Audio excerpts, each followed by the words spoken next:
The human colony had settled into a quiet life, far from Earth, on a small but lush planet. Families had built homes, schools, and a new sense of peace away from the chaos of interstellar conflict. The children played outside, parents exchanged smiles, and hope felt almost tangible here. They didn't know that hope was fragile, resting on the whim of an alien empire with an iron grip on nearby galaxies. Then, on an otherwise normal day, darkness fell across the skies. Unfamiliar ships, marked with the terrifying insignia of the alien royal family, appeared overhead. Panic rippled through the colony, and a haunting silence fell as everyone realized these were no routine patrol ships. Fear surged as the first blasts echoed. Homes were struck, buildings crumbled, and the once safe haven erupted into chaos. In one small, warm home at the colony's edge, a young family clung together, their faces pale with shock. They had heard rumors of alien tyranny but had never seen it reach this close. The father, a former soldier, tried to keep calm. He whispered assurances to his wife and children, his voice steady, though his hands trembled. Together they began to move toward an emergency shelter nearby. With each step, they felt the weight of dread growing heavier, realizing that escaping was nearly impossible. As they made their way through the chaos, they came face to face with a patrol of alien soldiers, clad in dark armor, cold and silent. The father stepped forward, shielding his family, his gaze hardened as he spoke to them. His words were cut short when one of the soldiers stepped forward, raising a weapon, eyes devoid of empathy. The mother gripped her children's hands, trying to comfort them in her final moments, whispering her love. The shots were swift. In seconds, the family lay still on the ground, lives extinguished without a moment of mercy. Their bodies remained there as a silent warning to those who might resist. Soldiers continued their march, leaving the lifeless forms behind, uncaring, yet casting a shadow over the hearts of those who witnessed the atrocity. The attack spread quickly across the colony, sweeping through every settlement, leaving no space untouched. Panic became despair as more and more families were struck down. A few tried to flee, but the alien soldiers were relentless, systematically eliminating every sign of resistance. Hope, so vibrant just moments ago, was gone. But amid the devastation, one lone figure emerged from the shadows, a child from the fallen family, who had hidden in the underbrush. His small form was bruised and trembling, his gaze locked on the distant lights of what had once been home. The soldiers missed him in their haste, their brutal mission complete, leaving him alone among the ruins. Once the alien ships departed, the child made his way across the broken land, his eyes wide with shock but filled with a quiet determination. He knew he couldn't stay, but he also knew he couldn't let his family's death pass without a response. With every step, his heart hardened, anger and sorrow mixing in equal measure. In time, he reached a human outpost and was taken in, his account a flood of tears and painful memories, describing the horror of what he had seen. Those who listened felt a chill run down their spines, knowing that such brutality would not be ignored. Word traveled swiftly through human channels, reaching those who held the power to strike back. When the report reached the high command, the response was immediate and without hesitation. This wasn't just an act of aggression, it was a call for revenge. And humanity had just the response. They would send their best, a pair of operatives whose names were whispered in dark rooms and known only in classified files. An assassin couple, bound by their lethal skills and a single-minded devotion to their cause, had already handled the most dangerous missions in human history. They were masters of infiltration, known for their silence, their efficiency, and the dread they left behind. The message was delivered to the assassins with no ceremony, just a brief file with details on their targets, the alien royal family. Each member was named, each a symbol of the cruelty inflicted upon innocent lives. The mission was clear: eliminate every one of them, remove the very roots of the regime that allowed such horrors to exist. The assassins reviewed the mission silently, their expressions unreadable but their focus absolute. There would be no speeches, no words of comfort exchanged, just a shared understanding, a bond stronger than any words could express. They knew the stakes. They knew the path they were about to tread, and they embraced it fully, understanding that their actions would speak louder than any declaration of war.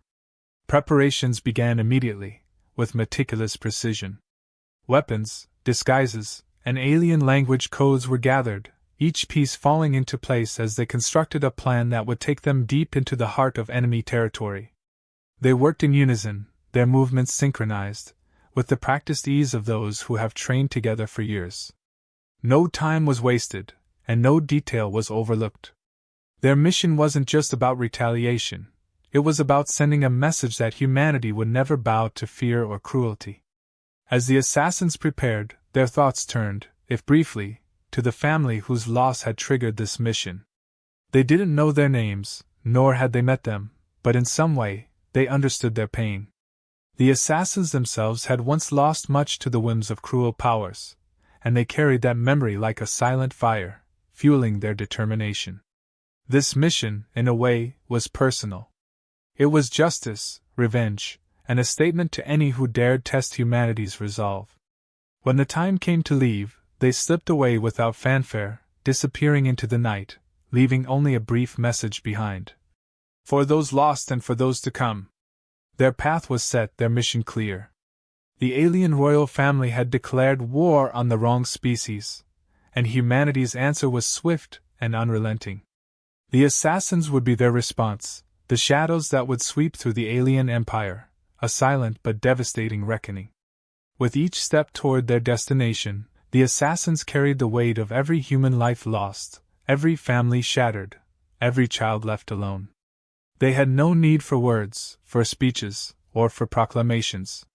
They had a mission, a purpose, and a single, unbreakable resolve. The assassins, known only by their call signs in classified files, were unmatched in their skills, feared for their ruthlessness and surgical precision. They were a pair, bound by years of relentless training and a quiet but fierce loyalty to each other. Known as the Shadows, to those who knew of them, their reputation was as elusive as it was deadly. They had completed missions across galaxies, dismantling threats to humanity with a cold efficiency that left no trace except silence and fear. When the mission details reached them, they needed no motivation, no explanation. The specifics of the attack on the human colony, every act of brutality, each innocent life lost, had been meticulously documented in the briefing. The pair read the report without a word, processing the brutal nature of the alien royal family's cruelty. Every image, every casualty report, hardened their resolve. The target list was clear: eliminate every member of the alien royal family responsible for authorizing the attack, severing the head of the oppressive regime that had struck without mercy. The briefing outlined the hierarchy of the alien family, a powerful dynasty with complex internal politics, each member holding a position integral to the Empire's control. High Command had identified the most important figures to dismantle, from the ruling monarch down to the younger heirs, each death a vital blow to the Empire's structure. The royal family's empire ran on fear, maintained through swift, merciless suppression of opposition, and High Command believed that only a complete eradication of this line would ensure that no other human world would suffer a similar fate. The assassins began their preparations, methodical and precise. They reviewed alien customs and culture, memorizing gestures, greetings, even subtle differences in dialect, all necessary to blend into alien society unnoticed. They dissected maps, architectural layouts, and planetary routes, studying every path they would need to reach the royal palace, each escape route in case of sudden danger, and the places where they could disappear if discovered. The details were committed to memory with unwavering focus. Their weapons were carefully selected, optimized for both close combat and distance attacks, each piece chosen with the mission's precision in mind.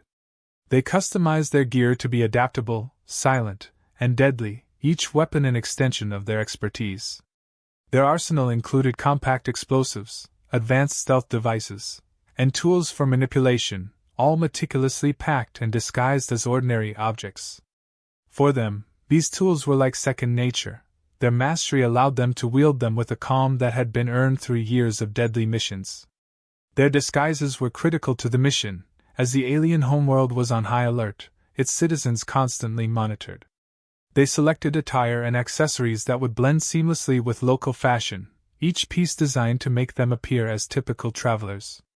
They trained in alien speech patterns, adjusting their voices, gestures, and even postures to mimic the alien royals' mannerisms and protocol.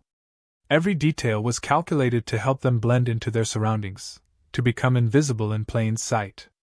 The two communicated with subtle signals and silent nods, an unspoken language they had developed over years together.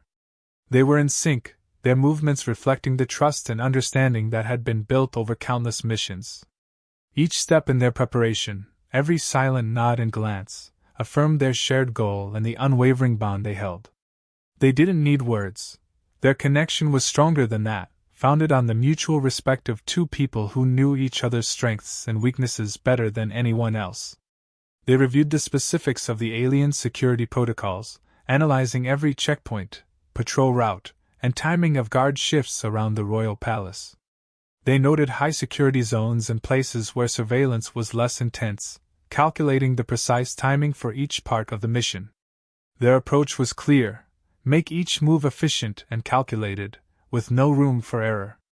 They mapped out the entire operation in their minds, each step a sequence that would bring them closer to their targets without raising alarms. High Command's instructions were explicit: leave no survivors.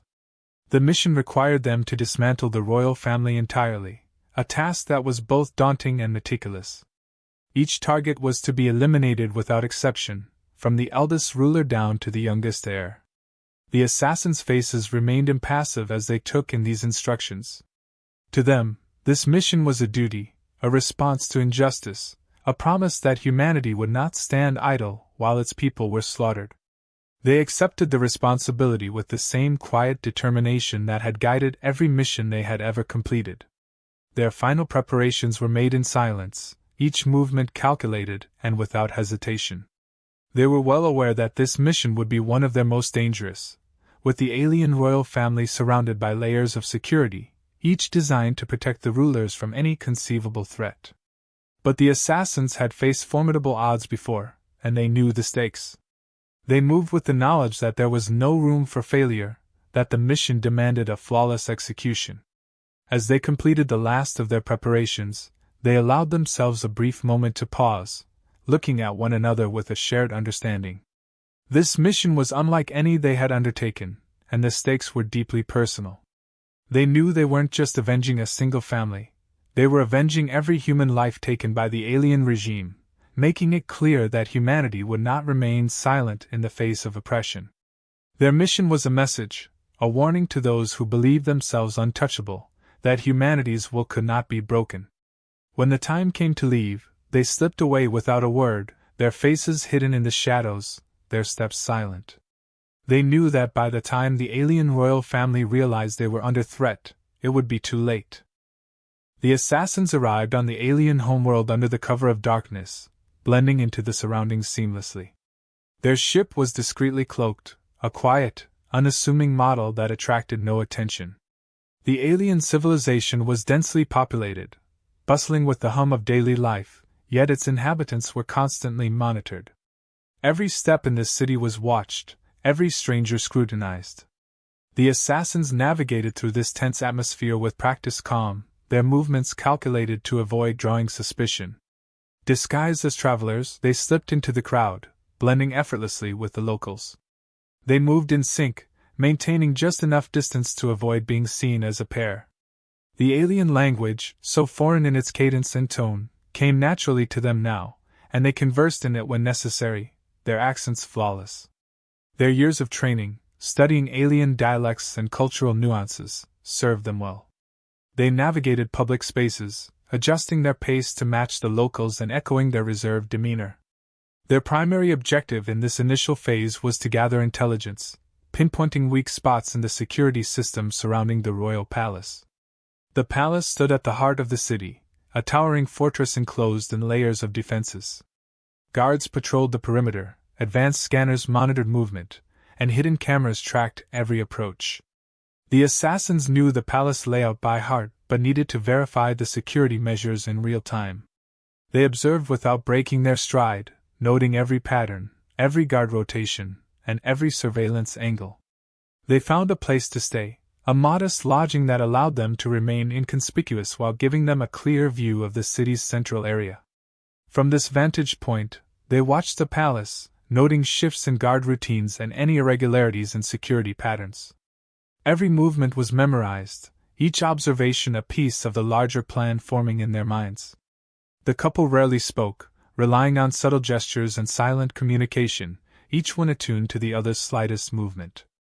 They moved on to interact with the city's lower echelons, accessing markets, public squares, and local establishments where alien citizens gathered.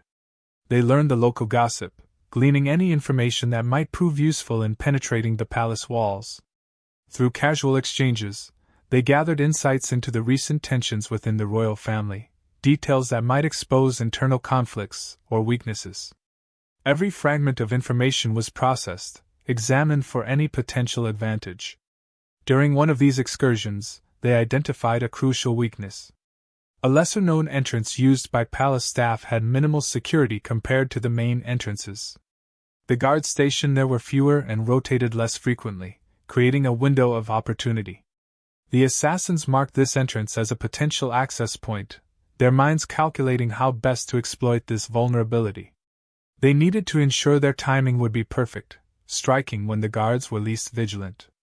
Each day, they reviewed and adjusted their plan, recalculating every detail to minimize risks. The palace's security was designed to repel large-scale attacks, not the precise, silent infiltration they specialized in. Their advantage lay in their ability to move undetected, slipping through defenses that relied on brute force and overwhelming numbers. They knew that, once inside, every second would count, requiring absolute focus and coordination. They studied the palace interior, memorizing every corridor, staircase, and hidden passage. The palace was grand and sprawling, with countless chambers, each more opulent than the last. Its layout was intended to intimidate and confuse, designed so that intruders would lose their way before they could even reach the royal family's quarters. But the assassins were prepared, each turn and passage committed to memory, every possible route mapped out with precision.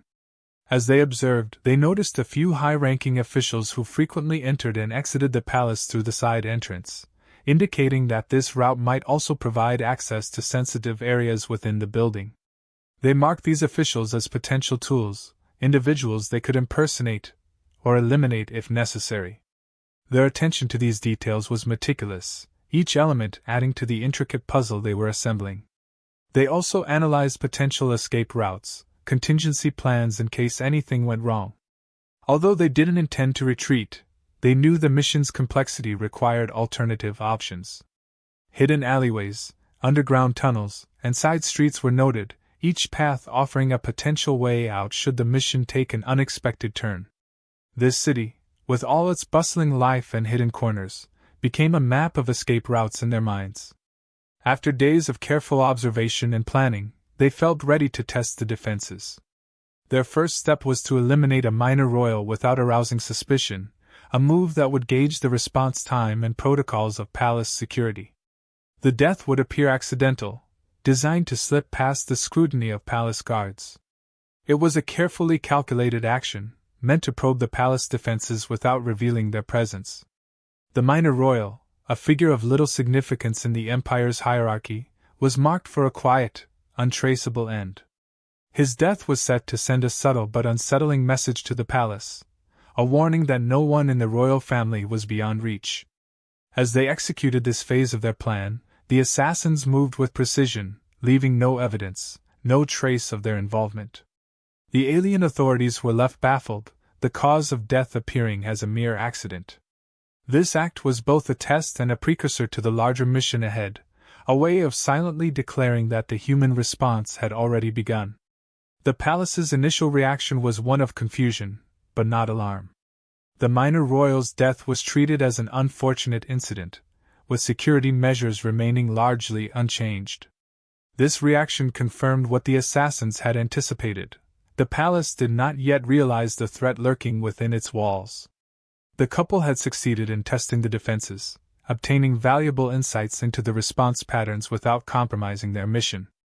With this first stage complete, the assassins retreated to refine their approach, evaluating the results of their actions. Each new piece of information added to their understanding of the palace's inner workings, giving them a clearer picture of how to proceed. The guards were alert, but predictable. The surveillance systems were advanced, but not invulnerable. They could feel the mission aligning into a seamless plan, each detail fitting perfectly into place. As they prepared for the next phase, they felt a quiet satisfaction. The royal family, still oblivious to the storm approaching, continued its daily routines within the fortress walls. The assassins knew that soon, those walls would provide no safety, no refuge. The palace's defenses, intricate as they were, could not withstand the precision and skill they were about to unleash. They knew their next move, the timing set, the sequence of actions calibrated to perfection. Each step had been carefully crafted to exploit every vulnerability, every gap in the alien empire's seemingly impregnable defense. The stage was set, the final preparations complete. The shadows had infiltrated the heart of the enemy's power. The assassins launched their plan with surgical precision, moving through the palace in absolute silence. They had already marked each target, with each royal member's daily routine etched in their minds. Their strategy was simple: hit each target fast, leave no trace, and spread fear through the heart of the empire. The first royal was a cousin of the monarch, a mid-level figure with access to many family members. The assassin struck without hesitation, leaving no sign of struggle or alarm, a silent end that sowed quiet confusion. The palace guards discovered the body soon after, but with no apparent cause of death, they assumed a natural cause. Unnerved but unable to explain it, security remained on alert, but no formal investigation followed. This was precisely the outcome the assassins had anticipated: an unexplained death that created uncertainty without raising alarms. With each strike, the assassins exploited this uncertainty, using it as a shield to move undetected. Their next target was a high-ranking advisor within the family, influential and deeply trusted by the royal court. His role made him a valuable asset, but also an ideal target. They followed him through the winding halls of the palace, blending into shadows, waiting for the right moment. When he finally slipped away from his guards, they took swift action, eliminating him in seconds. The death was made to appear as if he'd simply collapsed in his chambers, another mysterious event with no clear explanation. By the time the news spread, anxiety had seeped through the royal family. The guards whispered about curses, unseen enemies, and bad omens. Yet, with no tangible threat identified, security protocols remained largely unchanged. The assassins took advantage of this growing paranoia, creating a psychological edge that made each subsequent strike even easier. The family members became more isolated, each loss pushing them further into fear, their routines becoming more predictable. The third target was a younger member of the family, a distant relative but one still influential due to his connections in the empire's military. His removal would send a direct message to those supporting the royal family's authority over the colonies. The assassins took their time, ensuring this death would be particularly unsettling. They staged it carefully, leaving him in a state that hinted at an attacker's presence, but with no clear evidence. This planted seeds of dread among the family, forcing them to question how close the threat truly was.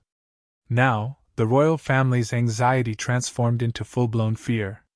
They could no longer dismiss these deaths as coincidences. Guards were doubled, and the family members confined themselves to the palace's most secure chambers. Yet, this increased security only played into the assassins' hands, as it made each target easier to locate. With fewer public appearances, the family members became prisoners within their own palace, their schedules even more predictable than before. With each death, the royal family's paranoia escalated, and they began suspecting each other. Fearing betrayal from within, they grew wary of their own advisors and servants, isolating themselves further. The assassins had succeeded in creating a wedge of distrust among their targets, weakening the family's unity without lifting a finger. The once powerful dynasty was unraveling, its members separated by suspicion, fear, and the ever-present sense that death was near. The assassin's next target was the monarch's younger sibling, a prominent figure who wielded considerable influence within the empire. His elimination would be a severe blow, one that would signal the beginning of the end for the royal line. They waited, watching him from the shadows as he moved from chamber to chamber, his expression tense and fearful. The assassin struck with flawless timing, leaving his death as untraceable as the others. The message was unmistakable: no rank, no level of importance, could protect anyone from the impending retribution. The death of the monarch's sibling shattered any remaining composure within the family. The palace erupted into chaos, with guards rushing to secure exits, close off hallways, and increase surveillance around the surviving royals. Each death had eroded the family's confidence, and now they were consumed by panic. They withdrew further, locking themselves in inner chambers, where even their closest advisors could not reach them. But the assassins anticipated this, seeing it as the final stage of their plan. With every target eliminated, the assassins advanced deeper into the palace, their approach marked by relentless precision. Each strike was a psychological blow as much as it was a physical one, each step forward creating ripples of fear that spread through every rank of the royal family. The assassins' work was systematic, unraveling the power structure from within, showing that even in the most fortified palace, there was no refuge from their vengeance. Now, only a few royals remained, each desperately clinging to the last vestiges of their authority. They were fully isolated, with no communication with the outside world, their minds twisted by fear and suspicion.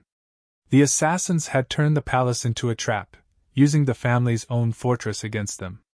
The guards, now stretched thin and disorganized, could no longer mount a coordinated defense. The empire's strength was crumbling, piece by piece, under the pressure of an enemy they couldn't see, couldn't hear, couldn't anticipate.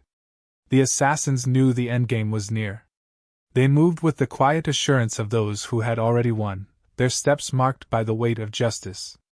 Every royal who fell was one less chain binding humanity, one less symbol of the empire's oppressive rule. The assassins were not merely eliminating individuals, they were dismantling an entire system of fear and control. Each death was a statement, a reminder that the empire's cruelty would no longer go unpunished. As the last of the royal guards tried to regroup, the assassins remained undeterred, their mission nearing completion.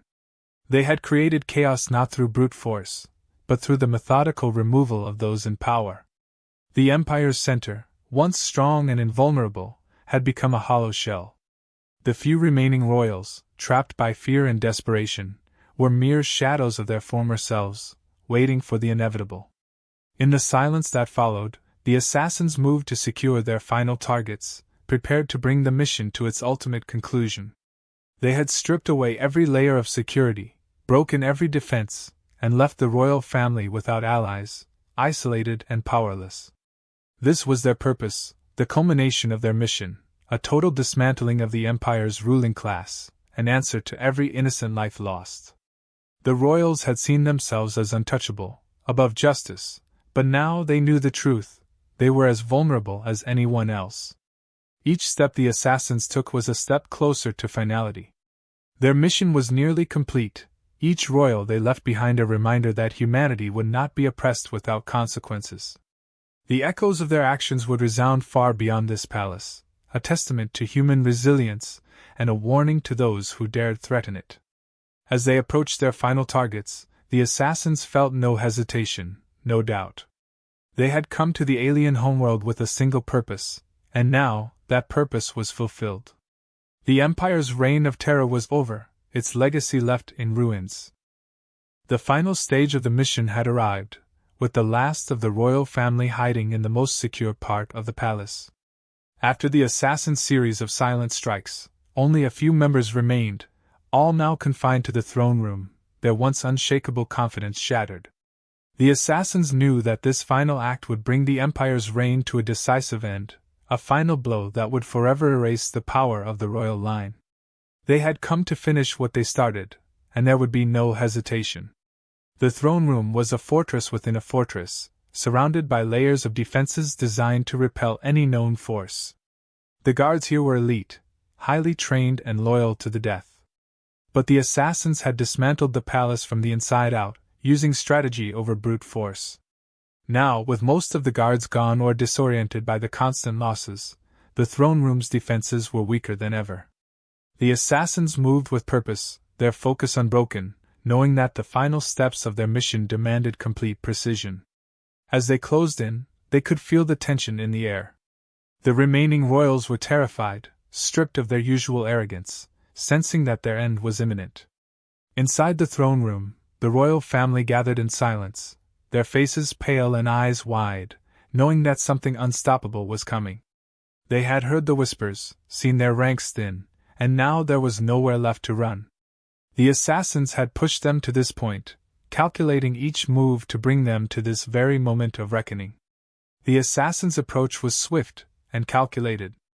They moved seamlessly through the last barriers, each step a final preparation for the confrontation ahead. Every decision, every action, had led to this. They were now within reach of the Empire's highest figures, those responsible for the endless suffering inflicted on countless lives. The royals, once masters of intimidation, now faced an enemy who was unyielding, unafraid, and closer than ever. Within the throne room, the assassins confronted the few remaining royals, who stared back with expressions of fear and disbelief. The assassin's presence was a stark reminder that no walls, no security, and no power could shield them from justice. The silence that filled the room was heavy with inevitability, a final moment of clarity before everything they had built came crashing down. They saw in the assassins' eyes a reflection of the consequences they had never imagined they would face. One by one, the royals fell, their lives ending as quietly and swiftly as those they had taken from others. The assassins moved without emotion, each action precise, final, and merciless. This was the moment the royal family's power was stripped away completely, leaving nothing but the echoes of their once dominant rule. The assassins did not linger on any one target. Each step was part of a larger mission, each strike a part of the endgame they had orchestrated so carefully. The throne room, once a symbol of unbreakable authority, was now filled with silence, the dynasty reduced to nothing. The assassins stood among the ruins of power, knowing their mission had reached its ultimate conclusion. The royal family, once feared throughout the galaxies, was no more, their empire's future erased in a series of silent, deliberate acts. Every move, every calculated strike, had been for this moment, and now, they were the only ones left standing. Their mission completed, the assassins turned their focus to the final phase, ensuring the message of their actions would resonate far beyond this palace. They moved with quiet purpose, leaving behind symbols, remnants that would serve as a warning to any who dared challenge humanity again. Their work here was not just an act of vengeance, it was a statement, a testament to the resilience and unyielding nature of their species. The legacy of the royal family's tyranny would end here, buried beneath the memory of what had happened in this place.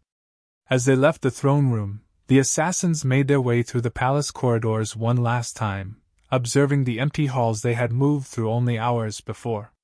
The silence was absolute, a stark contrast to the power that once radiated from these walls. The Empire's rule had been dismantled not by an army, but by two figures moving in perfect sync, delivering justice with quiet, unbreakable resolve. They had shown that even the most fortified power could fall, that no empire was untouchable. Their exit was as quiet as their entrance had been. The assassins slipped away from the palace, moving through the city's streets unnoticed. The impact of their mission would soon ripple through the empire, reaching every corner, leaving no one untouched by the news of the royal family's fall. They had turned the palace from a symbol of oppression into one of liberation, a reminder that those who ruled with cruelty would inevitably face the consequences of their actions. As they reached the outer limits of the city, they took a final moment to look back at the distant palace, its once proud towers now silent, its corridors empty. The assassins knew that their actions would echo for generations, reshaping the power dynamics of the galaxy. The people who had lived under the royal family's rule would be free to choose their own path, unburdened by the shadow of tyranny. This was the lasting impact of their mission, a legacy that would endure beyond them. The assassins returned to their ship, slipping into the shadows once more, leaving the alien world behind. They carried with them the knowledge that their mission had been fulfilled, that they had exacted justice for those who had fallen, and had ensured that no one would suffer the same fate again. Their actions, though quiet, had reshaped the course of history, marking an end to an era of oppression and a beginning for something new. As the stars passed outside their ship's windows, they allowed themselves a moment of quiet reflection. They had served a purpose beyond revenge, beyond personal gain. They had stood for those who could not, striking back against an empire that had believed itself invulnerable. Their mission was now complete, their part in this story finished, and yet the story itself would continue, shaped by what they had left behind. Without a word, they returned to their roles, focused once more on the tasks that awaited them beyond this mission. They had given humanity a voice in the galaxy, a message that no power could ignore. The assassins had left their mark, not just on an empire but on the very concept of what it meant to resist oppression. And in the silence that followed, they knew their purpose had been fulfilled.